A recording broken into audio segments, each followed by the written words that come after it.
my story in music, words and photos. So open up your eyes and ears, your heart and your soul. Oh, my life is just so Les Miserables. I just don't want to do this work of sex anymore. Won't someone save me? Please forgive me for being one of those dirty sex workers. Please. I know I've had all those cocks in my mouth and everything and inside me. I know you were watching. You were there. Listen to me. Listen to me. Listen to me. Art and the media have continuously represented sex workers in this very one-dimensional, cliche, stereotypical fashion. And the way that they have represented sex work plays into extreme stigma. And what we're trying to say with the opera is that sex work is human. It's not good or bad, it's just complex. And if you really want to find out about sex work, please listen to actual sex workers. Listen to me.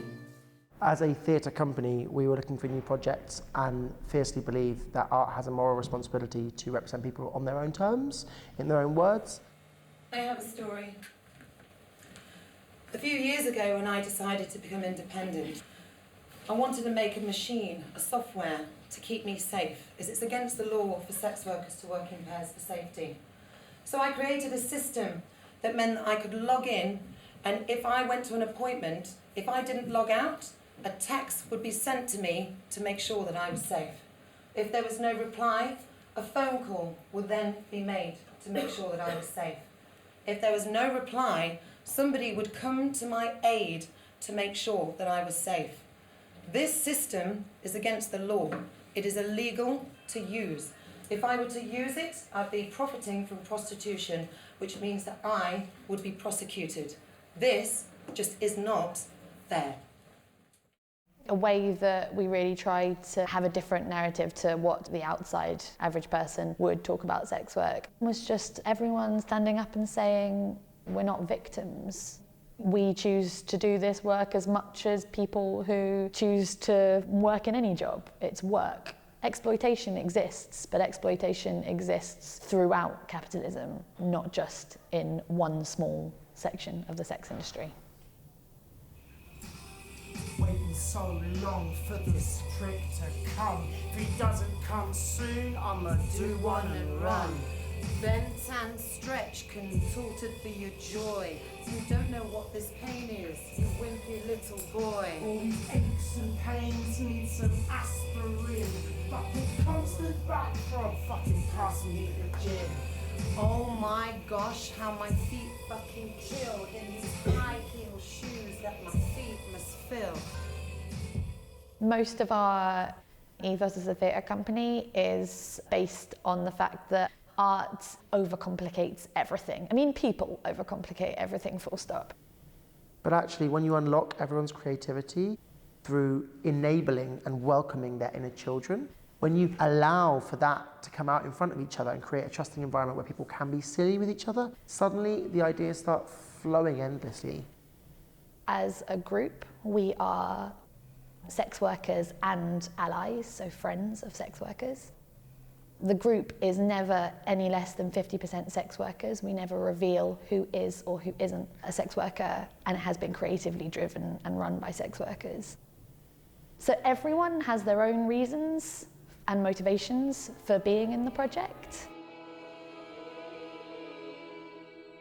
One main thing for us is to create a sense of group trust and security and emotional bonding. A lot of these issues hit home for everyone because they're very human and they deal with gender, with loss, with injustice. So in order to go deep into those stories and trust each other enough, you have to have the emotional bonding. Many things you cannot see.